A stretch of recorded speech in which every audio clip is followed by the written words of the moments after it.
What would change in the world if you, me, and everyone choose to feed the wolf of possibilities instead of the one of doubt, distrust, and despair? The way I see it, our point of view creates reality, not the other way around. Somewhere deep within, I think we know that. In this podcast, I am daring you to claim this remarkable superpower.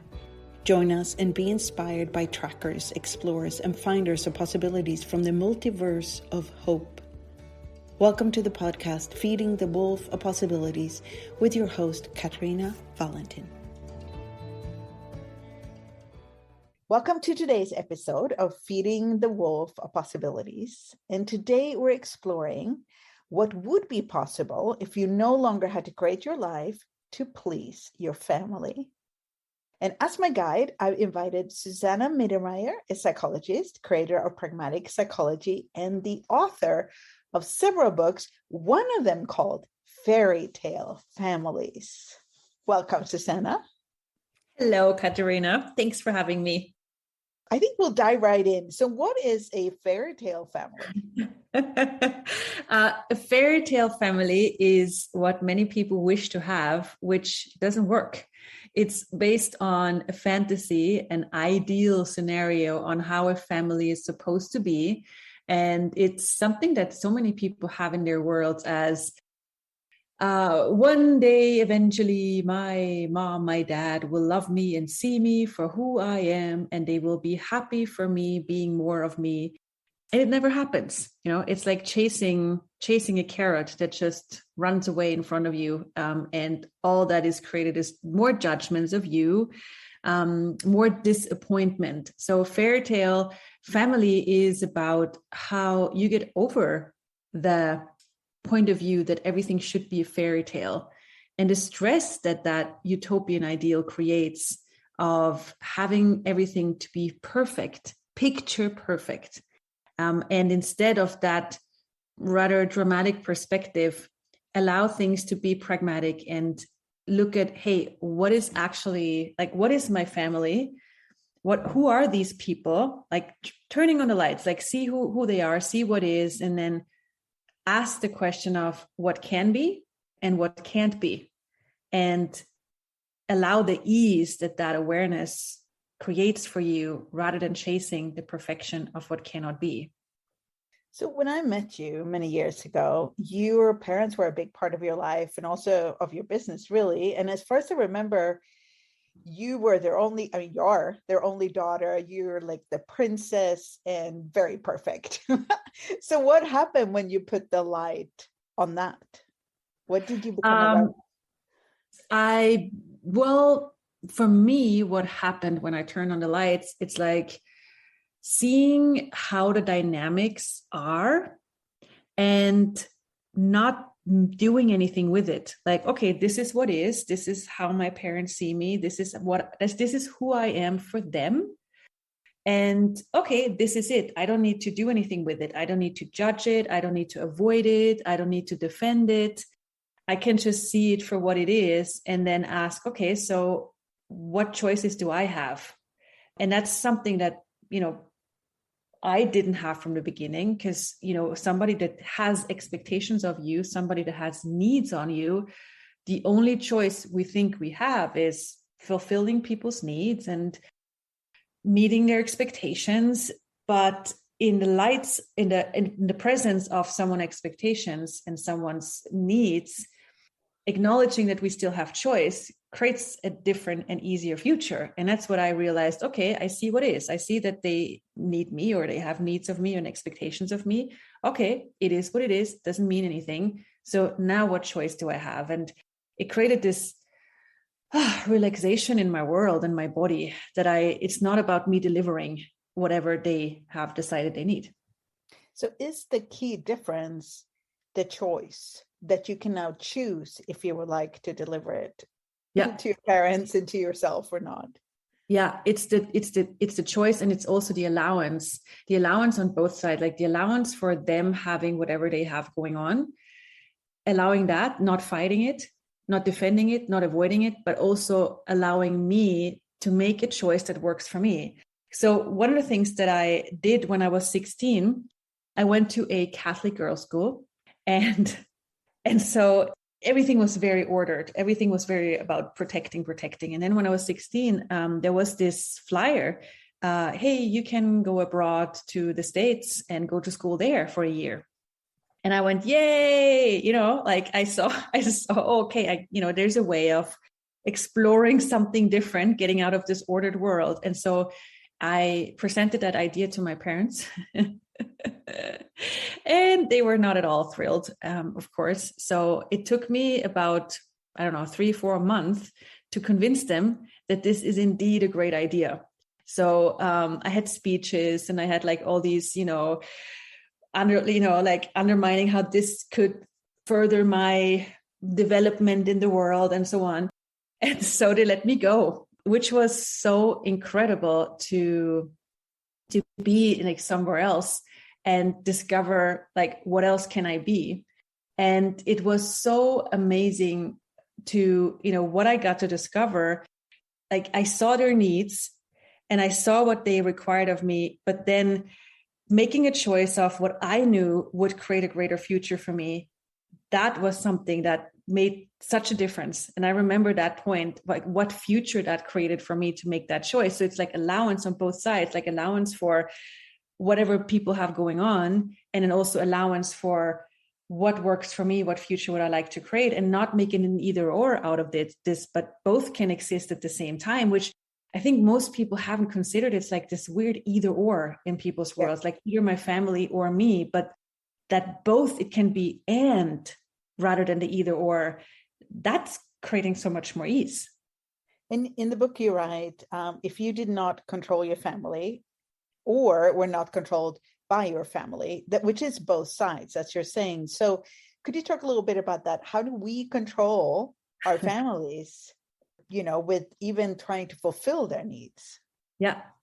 Control is a big part in maintaining what has been, like maintaining the past, maintaining the relationships as they have been. Or if you ask, so am I controlling my parents? Am I controlling my family? It's not only that we are controlled by them, but it's also that we are controlling our families with the points of view we have, with the judgments we have. And it's like, if you have judgments of them, and we underestimate the power of judgments. It's like if we have judgments of like other people, for example, our family, that point of view creates your reality. You see nothing else. You cannot see your mom, you cannot see your dad in any other light than the judgments you have of them. And some of it might be an awareness. It might be that, yes, they are awful. Yes, they're mean. But if you just leave it with the awareness of, yeah, okay, they're mean. Okay, yes, they're awful. It is what it is. But then people twist it into a judgment like, oh my God, they're so awful. Oh my God, they're so horrible, which is the same word, but it has a different energy to it. And that energy makes all the difference. It's like setting the tone. And if you just leave it with the awareness of, okay, yes, they're awful, or they're nice, or they're wonderful, it is what it is, and you don't do anything with it, then you let go of the control and you can see, okay, what else is possible with these people, or what's not possible? And it creates that freedom in your world. That's brilliant. Did your parents read your book? Yes, which was like when I saw my mother reading the book, I was a bit horrified because I'm like, oh my God, I wasn't sure how she's gonna receive it, what she's reading, because we all read a book. But then we all read, actually, even if it's the same book, it's a different book we read. And so I was like, okay. And then I was like, ready for anything, actually ready for something not good. And then she wrote me an email and with gratitude for which she hadn't voiced before. She's like, you're different. And that is a good thing. You're doing things your way, and that is a gift. And I've never heard her say that like that way before. So that's something where I learned, when we voice things that are true for us without a judgment, it invites something different, however it shows up. And that was a really cool thing for me. Yeah. I think that's beautiful. That's amazing. But so now you live in another family constellation. You have your partner and you also have a stepdaughter, not like a stepdaughter, a stepdaughter. And so how do you use these tools and these awarenesses to create a beyond fairy tale with your new family? So that is really a very, very beyond family, fairy tale family, because the fairy tale would be having your own biological child and like this whole normal, wonderful, perfect scenario. But having a daughter that is not my biological daughter, but who calls me mom, is not a normal scenario, and it's not a perfect scenario at all. And so when we met each other, I asked her, so what would you like me to be for you? Would you like me to be an acquaintance, your dad's girlfriend, your friend, yeah. And she said, I want you to be my mom. And that was wow, that struck me when she said that. It was on the one hand wonderful, on the other hand, I was like, what is that? Like, I have no clue how to be a mother. And so we started to discover that. And I'm actually really grateful that I don't have any experience on being a mom, because that way I can find out every day what it is to be a mom right now, today, this moment. I have no idea what that even means to be a good mom or a bad mom, not in my case. All I know is like, I'm just there for her in whatever way she needs. And I had moments where like I delivered more. I was like trying to give her more than she was interested in, like showing her, hey, what else is possible, or what else could you choose? And that's where I learned, okay, that doesn't work. I have to be more present with what she's actually asking for, not what I would like to contribute to her, give to her. And that was a bit uncomfortable, but I'm grateful because I really learned to listen, be present with what she really asks for and desires, and only deliver that. Which, talking about control, holy moly, that's a everyday journey to not butt in and let her choose. Even if you see it's not really congruent with what she could be choosing, in every aspect, whether it's a boyfriend or a school situation or a work thing. It's like she likes to have things easy, she likes to have not do too much work, which I have to be an allowance of. And it's funny, every time I choose more allowance for whatever she's choosing, which is not always easy, she makes a different choice for her rather than against us. And that's really cool. So I'm learning. Thank you. And you've been saying the word allowance quite a few times, and I think a lot of people actually mix up acceptance and allowance. Could you talk a little bit about the difference between those two concepts? Because it's so different energetically. Definitely. That's a great question. Absolutely. So acceptance and allowance are two totally different things. Acceptance is still where you have a point of view and you go like, okay, I'll be fine with it. I'll accept it. But there's still a point of view there that you are avoiding and defending at the same time. But allowance is like, it is what it is. It's not good. It's not bad. It's not right. It's not wrong. It's just whatever it is. It's just an interesting point of view.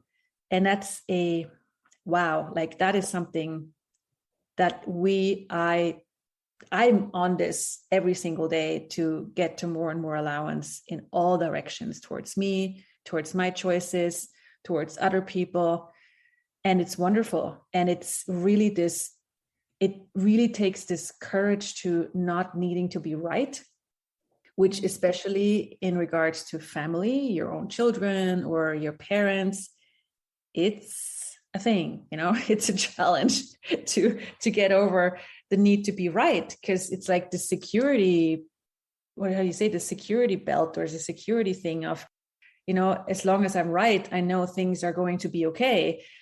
But what if that is no longer how we function, or needing to be right as a reference point to knowing everything will be fine? What if we can trust that, okay, your children are choosing whatever they choose, that choice will show them something.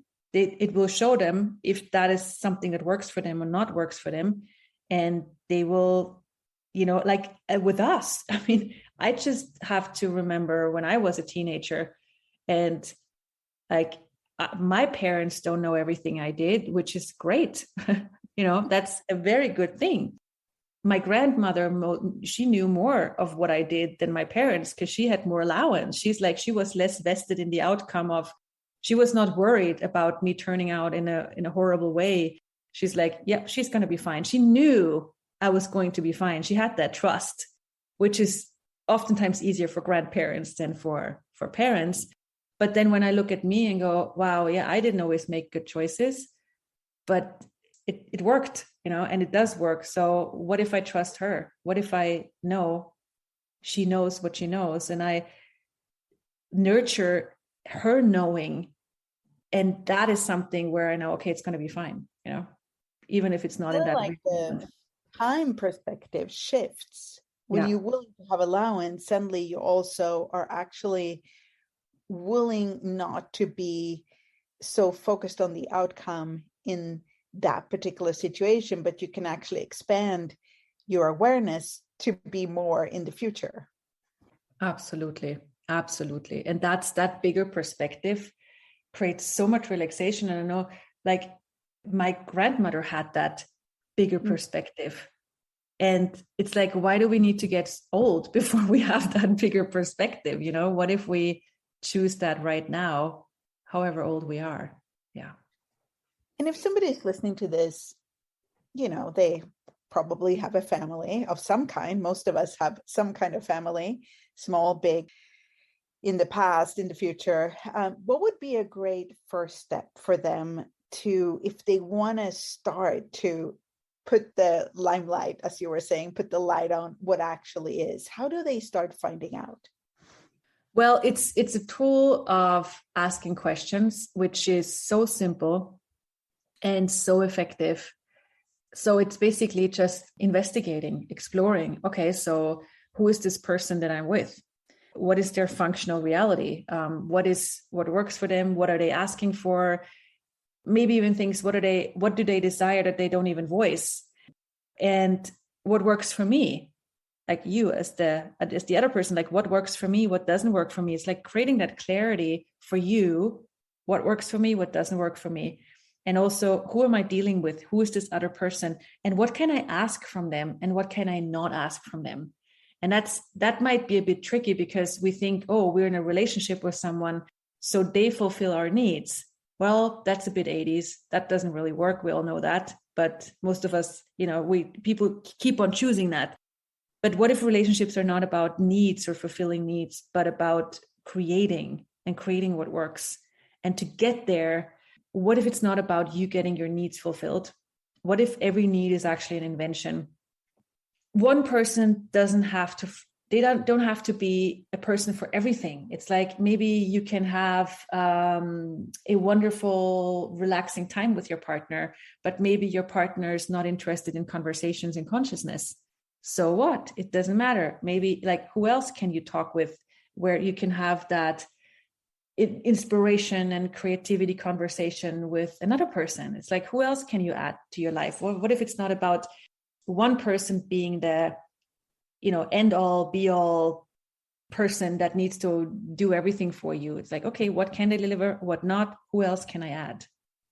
So what would you say is the most beautiful thing that you've discovered when you went beyond the Fairytale family that you didn't expect to find? Caring, nurturing, and gratitude that I didn't think was possible to receive and allow. Because when it's not about needs anymore, there's a level of receiving that most of us have not experienced or allowed before, and it changes so much. There's a space to that, and there's an energy to that which you guys get.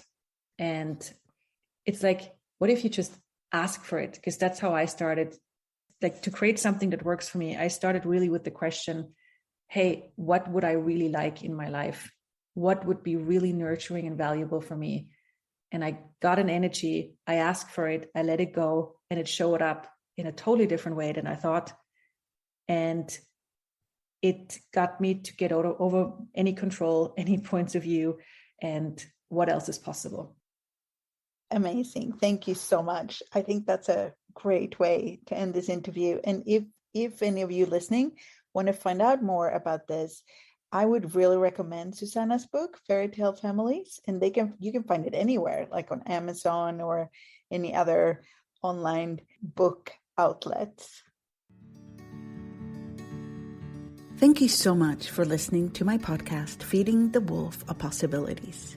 I hope you have more space in your world now.